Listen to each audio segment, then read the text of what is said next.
Welcome to Flames and Trails. Join sisters Lindsay and Suzanne on a journey of food, fun and fascinating places. Our journey begins at a viewpoint above Belvedere to the west of the Knysna Lagoon. Welcome to Margaret's Viewpoint with an absolutely stunning view of the entire Knysna Lagoon.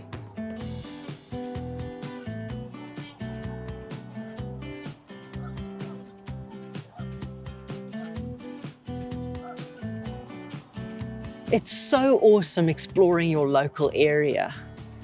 I mean, you have the opportunity to go to places that you absolutely love, and so you can go back there over and over again. But also places that you haven't been for years. You can go, it's like a little bit of nostalgia. And then you never know what you're going to find, because new places may have popped up, or you find hidden gems that you never knew were there. It's just so awesome. I think it's time for us to go and look for a few more hidden gems and local places.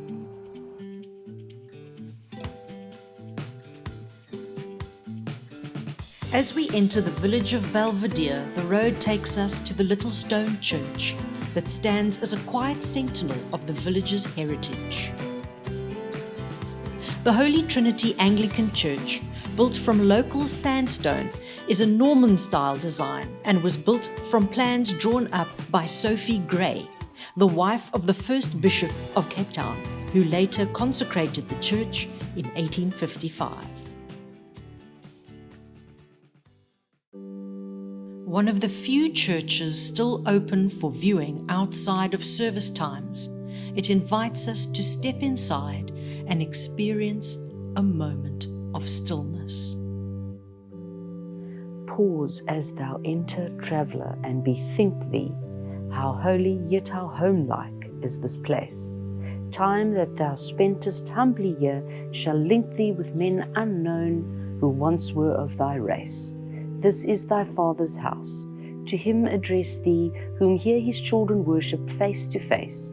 He, and thy coming in himself, shall bless thee. Thy going out, make joyful with his grace.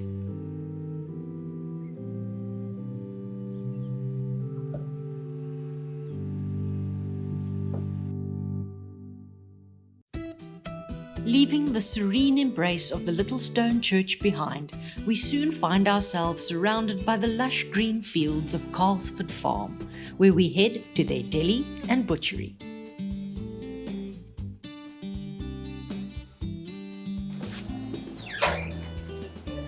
Okay, so all the pork is from the farm, we have our own piggery.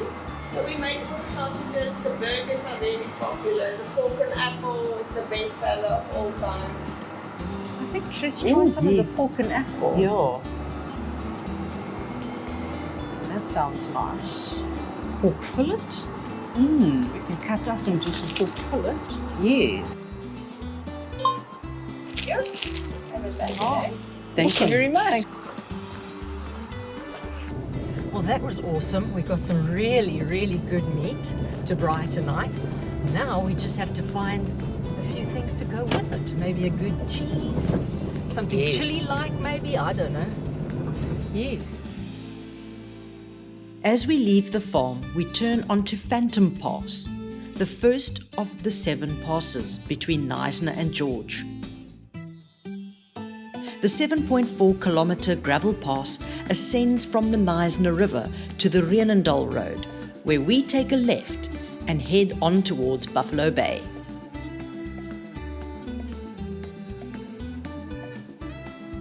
Just after we pass through the narrow passage under the train bridge, we make a stop at Marnika's Farmstall.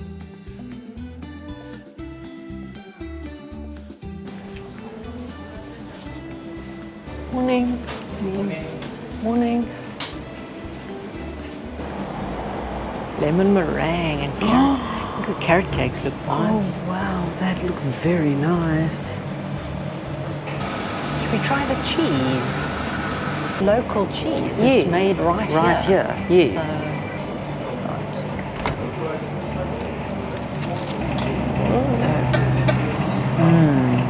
Thank you very much. Excellent.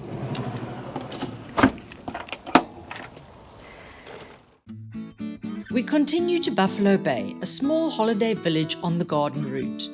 The name is said to come from a shipwreck in the 1700s, when a ship carrying buffalo crashed into the rocks.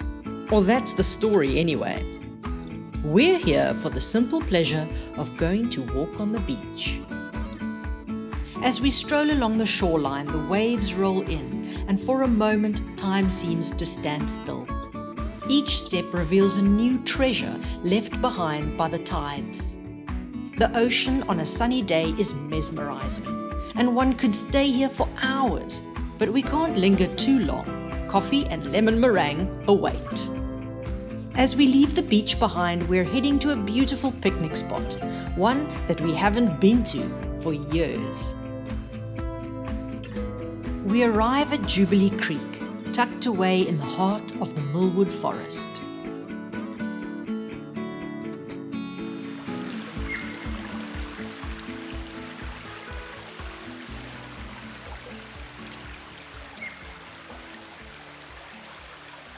It's time for a picnic, and we tap water into the kettle and carefully set up our gas stove on a picnic bench under the branches of an Otaniqua yellowwood tree. Finally, we get to have our morning cup.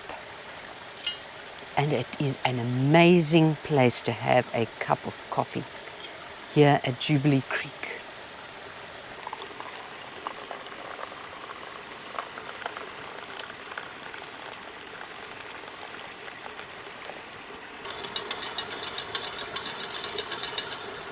There we go.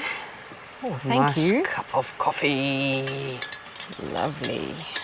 And of course, our little lemon meringue that we bought at the little farm stall. Oh, that's going to be so nice. Aha. There we go. Let's just get it out. Boom. Oh, just look at that. Yes. That's awesome. Oh, it's so lovely here. Oh, it's peaceful. You just hear the little birds and the creek that goes by here. And we're so fortunate to be the only people here today. Yes, true.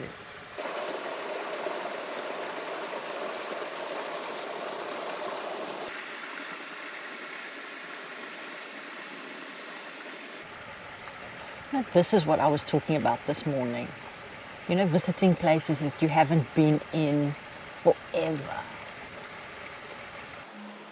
After a lovely picnic, we do the short walk along the creek. This area over here, Jubilee Creek, both upstream and downstream from here, was an area where the richest alluvial gold deposits were found during the whole Neisner gold rush. The discovery in 1876 of a gold nugget in the lower reaches of the Karatra River by James Hooper sparked off a big gold rush. Diggers from all over South Africa and the world streamed into the area. C.F. Osborne, a road engineer, found promising deposits of alluvial gold in the Millwood area.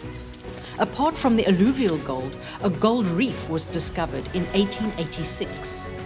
In January 1887, one of the first gold fields in South Africa was officially opened at Millwood.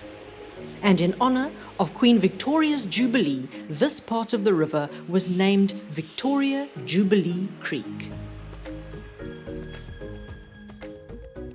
Before we leave the Millwood area, there's one more stop to make.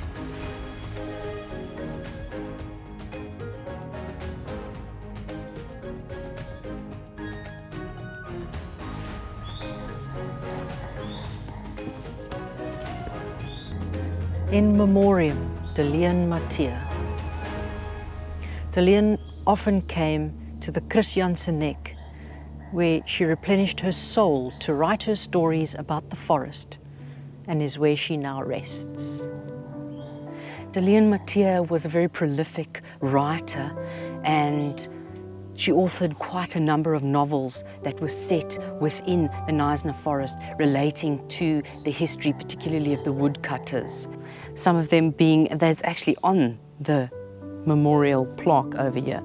It's Circles in the Forest, Filosekunt, Moerbybos, Toerbos. They were written in Afrikaans and then translated into English. And here she has her very own big tree.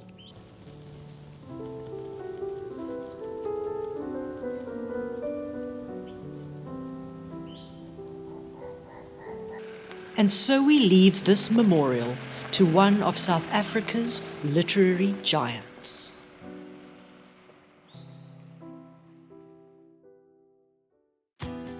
We navigate the winding turns of the Homtini Pass, another of the famed 7 passes.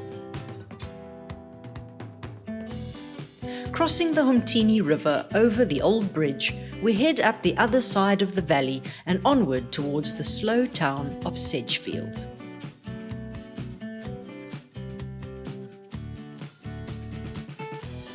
Known for its unhurried rhythm, Sedgefield invites us to pause to take in the simple pleasures of life by the lagoon, where time moves at its own gentle pace.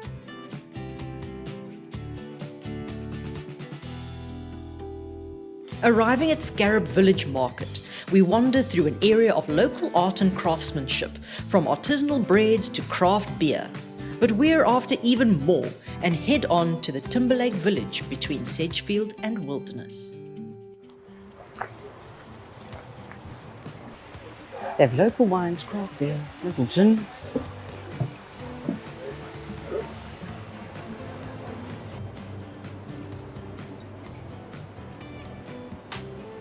We've got Boerplaas brandy.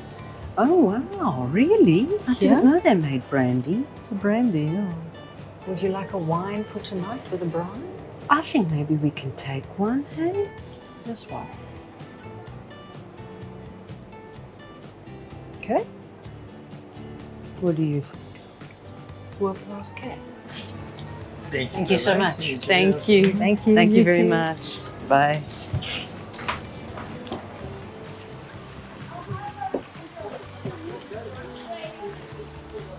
The Mohair Mill shop. You can go and buy yourself some socks. Oh, you can get socks. Do you want to buy some socks? Take a blue one and a black one. Blue one and a black one. Yes.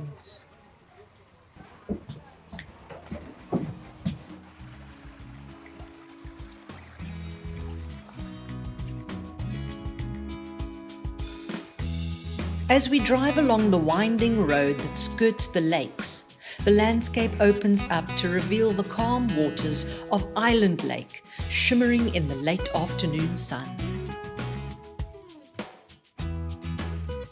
The road leads us onward, tracing the edge of the lake until we approach the single-lane bridge over the Tow River. Crossing the bridge, the river flows steadily beneath us, and on the other side, wilderness awaits.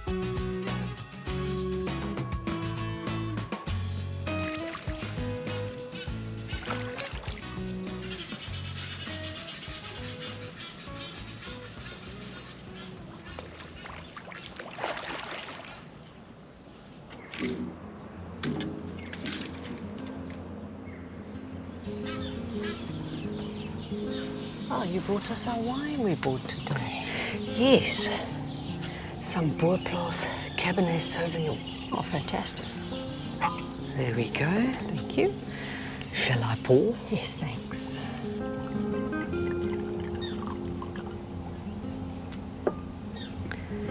Oh, There we thanks. go.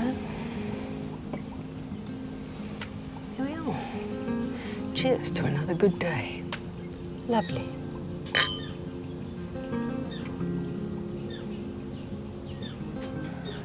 It's very peaceful. Very peaceful. But today was a peaceful day. I enjoyed the forest again. This area is just so full of gems that you can go back to over and over again. True.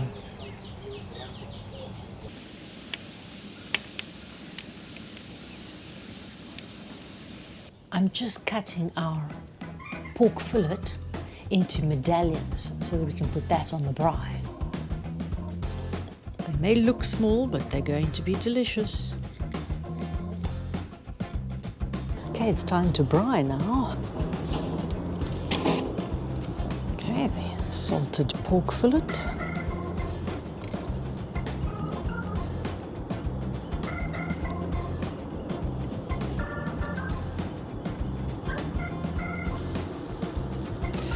Oh dear.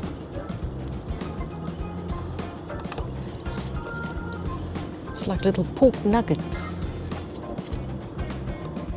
The meat is ready. Now it's time for the cheese. So we're going to get the camembert, put it in some foil, and then put it on the fire. I think the camembert is ready. I've taken it off the fire. It's time to open and see how oozy it is.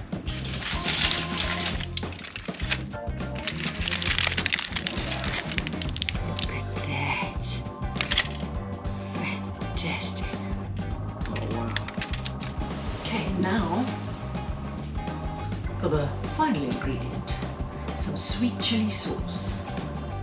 I'm just going to drizzle that sweet chili all over the camembert. Let it run over the edges. Oh, that's going to be good. Okay, it's time to dig into this fantastic cheese. Cut a piece of my fillet, and I'm just going to break into that gooey cheese.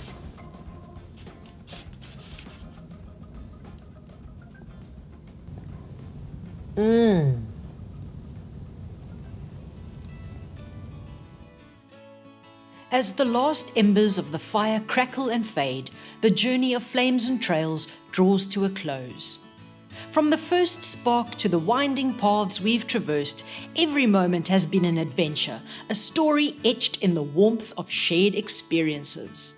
Until we meet again, may the flames of curiosity and the spirit of adventure guide your way. Thank you for being part of this journey.